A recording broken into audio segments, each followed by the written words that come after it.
नमस्कार मित्रों, मेरे स्पिरिचुअल कनेक्ट में आप सभी लोगों का हार्दिक अभिनंदन है। आज मैं आप लोगों को बताने वाली हूँ कि मानस रोग क्या होता है, जो इस कलयुग में बहुत व्याप्त है और सबको कष्ट दे रहा है। उसके बारे में अगर हम जान जाएंगे मित्रों, तो उससे छुटकारा मिल सकता है।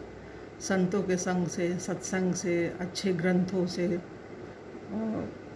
करत करत अभ्यास से जड़मति होत सुजान, रसरी आवत जाते सिर पर। मतलब हम अगर अभ्यास करेंगे, संतों का संग करेंगे, अच्छी किताबों का पढ़ेंगे, तो हमें जो है अपने आप ज्ञान मिलेगा और ये रोग दूर हो सकता है मित्रों। बहुत ज़रूरी है। आदमी के पास इतनी दुर्भावना है कि पता नहीं क्या क्या निर्णय लेता है, कैसे कैसे काम करता है। तो सद्भावना की प्राप्ति के लिए सद्ग्रंथों का पढ़ना, मनन करना, चिंतन करना, अपने आचरण में ले आना बहुत ज़रूरी है। ये कलयुग की सर्वश्रेष्ठ मांग है और ये होना ही चाहिए। नैतिक शिक्षा बहुत ज़रूरी है। वो उत्तरकांड में हम लोगों को मिल जाएगा, भरा हुआ है पूरा उत्तरकांड सद्भावना से। और रामचरितमानस में तो त्याग है। सब जितने भाई भगवान के हैं सब एक दूसरे के लिए समर्पित हैं, अपनी चीज़ नहीं लेना चाहते हैं, अधिकार नहीं, कर्तव्य उनके लिए प्रमुख है। और कर्तव्य से अधिकार की प्राप्ति, कर्तव्य आप करोगे तो अधिकार स्वतः मिलेगा। आप यहाँ क्या है, पहले तो अधिकार चाहिए, कर्तव्य बगैर की एक अधिकार चाहिए, तो ये तो नहीं मिल सकता है ना मित्रों। तो चलिए हम सुनते हैं मानस रोग क्या क्या हो सकता है कलयुग में। थोड़ा सा एक चौपाई पढ़ देते हैं, बड़ा अच्छा लगता है। सुनो तात अब मानस रोगा। काकभूषुंडी जी गरुण जी से बोल रहे हैं, सुनो तात अब मानस रोगा, जिन्हते दुख पावई सब लोगा। मोह सकल व्याधिन कर मूला, तिनते पुनि उपजहि बहु सुलार। और भी बहुत सा है मित्रों, चलो हिंदी में बोल देते हैं, जिससे ये छोटा सा 4-5 मिनट का ही वीडियो मैंने, ज़्यादा लंबा ना हो। तो मानस रोग कौन कौन सा है? मोह क्या है? सभी व्याधियों का मूल है। सबसे पहला मोहग्रस्त इंसान क्या है? सही डिसीजन नहीं ले पाता है, निर्णायक क्षमता उसके अंदर होती नहीं है, मोह से भरा हुआ है। किसी भी व्यक्ति को अपना अगर मान लेगा, दूसरे को शत्रु मान लेगा, तो वो अच्छा भी होगा, उसकी अच्छाई नहीं दिखेगी, गलत डिसीजन लेगा और उसके साथ गलत व्यवहार करेगा, जो कि सर्वदा निंदनीय है मित्रों। तो मोह सबसे बड़ी गंदी चीज़ होती है, सभी व्याधियों का मूल है, बहुत कष्ट देता है। मोह जब होता है आदमी के जीवन में तो बहुत कष्ट होता है। उससे जो लोग उसके परिवार के और होते हैं, समाज के होते हैं, देश दुनिया के होते हैं, सब परेशान होते हैं। चाइना, पाकिस्तान, भारत देश, इस समय सब बॉर्डर के बड़ी विषम परिस्थिति हो गई है। तो ये मोहग्रस्त ही लोग हो गए हैं। बस हमारा ही जो कुछ हो, उत्थान हो, उन्नति हो, हम ही हम रहें, गलत बात है। और काम बात, कफ और लोभ है। ये बात, कफ और लोभ ये भी बहुत कष्ट देता है। क्रोध क्या है? ये पित्त है, पित्त का रोग है। जैसे एसिडिटी क्या जो बनती है वो, तो उसमें क्रोध अगर होता है तो काम, क्रोध और लोभ, ये तीनों चीज़ें, अगर ये तीनों चीज़ें अगर किसी में मिल जाए, काम, क्रोध और मोह, तब सन्निपात, ये बहुत विकट समस्या है, परम विकट ये है। विषयों के मनोरथ क्या है? शूल है, कष्टकारक रोग है। विषयों, तमाम विषयों, सब कुछ हमें ही मिलना चाहिए, तो ये तो और बड़ा शूल है एकदम से। ममता क्या है? दाद, दाद, खाज, खुजली जो होती है वो क्या है? ममता है। और ईर्ष्या क्या है? ईर्ष्या या डाह, ये है खुजली।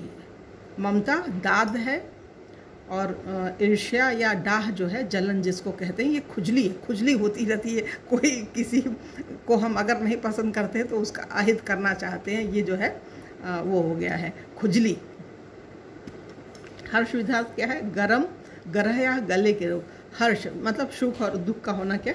गरह या गले के रोग, ये गले में रहता है आदमी, मतलब बोल ही देता है, बहुत सुखी हो जाएगा, बहुत दुखी हो जाएगा, तो वो संतोष नहीं कर पाएगा, शंकर भगवान के समान पचा नहीं पाएगा, सुख को भी दुख को भी बोल देगा, तो ये है गले का रोग होता है। परसंताप क्षय रोग है, पराय सुख से जलन। परसंताप माना पराय सुख से जलन, ये क्षय है, मतलब टीवी जो हो गया है। दुष्टता, मन की कुटिलता, कोढ़ रोग है। मन अगर किसी का कुटिल है तो वो कोढ़ी इंसान है। और अहंकार है तो अहंकार डमरू, गांठ का रोग, मतलब एक गांठ जैसी पड़ जाती ग्रंथि। अहंकारी इंसान है तो एक अपने आप उसको पता भी नहीं चलता, उसकी गलती नहीं है अहंकारी की, ये गांठ पड़ जाती है तो अपने आप ही आ जाता है अहंकार। बिना चाहे बगैर सोचे बस आ ही जाता है, वो नेचुरल सी चीज़ है, उसको अहंकार आएगा ही आएगा। जो अहंकारी है उसकी कोई गलती नहीं। दंभ कपट मद और मान क्या है? दंभ कपट मद और मान मतलब हमें किसी से मान, आप छोटे भी हो उम्र में, गुरु से, अपने गुरु से, अपने माता पिता से, अपने बड़ों से भी अगर आप सोचे कि वो मान दे, वो तो नहीं देंगे ना। ये सब चीज़ें क्या है? नहरुआ, नसों का रोग है ये, नस नस में होता है व्यक्ति के। दंभ मतलब अंदर कुछ बाहर दिखावा, ये चीज़ है। और कपट तो कपट होता है, कुटिलता, वो भी अंदर बाहर कुछ कपट है, ये चीज़ें हैं। मद मान, ये क्या है? नसों के रोग हैं ये सब चीज़ें। दंभ कपट मद और मान नसों का रोग है। तृष्णा लालच, उदर वृद्धि जलोधर, उदर मतलब पेट में जो जल वगैरह कुछ ऐसे भर जाता है, पेट बड़ा हो जाता है किसी का, तो ये है लालच है। त्रिविध इष्णा, पुत्र धन मान की इच्छाएं। तिजारी है, तिजारी एक बुखार टाइप का कुछ ऐसा रोग होता है। मत्सर और अविवेक, मत्सर, मद मत्सर जो होता है वो एक वो है, दो प्रकार की, ये ज्वर है, ये एक बुखार जैसी स्थिति होती है। विवेक नहीं है ना, तो क्या होता है कि वो सही डिसीजन नहीं ले पाता आदमी बगैर बात के। एक अचानक सा जैसे उसको उसका ब्लड प्रेशर हाई हो जाता है और इस तरह से विवेक विहीन निर्णय लेकर के ज्वरग्रस्त हो जाता है, परेशान हो जाता है और दूसरों को भी परेशान कर देता है अपनी दुर्भावना से। तो ये चीज़ है मित्रों। और मनुष्य को पीड़ित करने के लिए एक ही व्याधि बहुत है। मनुष्य को पीड़ित करने के लिए, दुखी करने के लिए एक ही व्याधि बहुत है। तो ये बहुत से असाध्य रोग हैं। फिर मनुष्य समाधि को कैसे प्राप्त करे? नियम, धर्म, उत्तम आचरण, तप, ज्ञान, यज्ञ, जप, दान तथा और भी करोड़ औषधियाँ हैं, परंतु उनमें ये रोग नहीं जाते। तो इन औषधियों से भी ये रोग नहीं जाते हैं। ये बहुत जटिल समस्या है ये।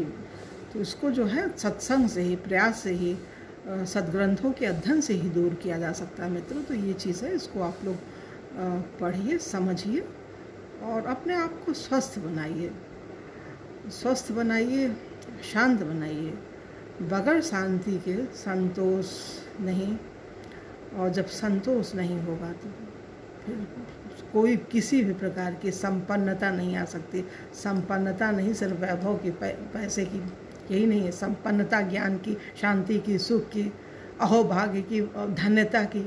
भगवान को हम ये बोलें, प्रभु आपने हमें बहुत दिया, हम उस काबिल नहीं है, इसको धन्यता कहते हैं। जब ये जीवन में आएगा तभी जीवन सुखद और सफल बनेगा मित्रों। तो इसका ध्यान रखिए। आप लोग पढ़िए जो ग्रंथ आपको अच्छे लगते हैं और उससे आपको सुख और शांति मिलेगी मित्रों। तो हम सोचते हैं कि अब अपने वीडियो को यहाँ समाप्त करना होगा और अगले वीडियो हम आप लोगों से पुनः मिलेंगे। तब तक के लिए जय हिंद, जय भारत, ओम शांति, ओम शांति।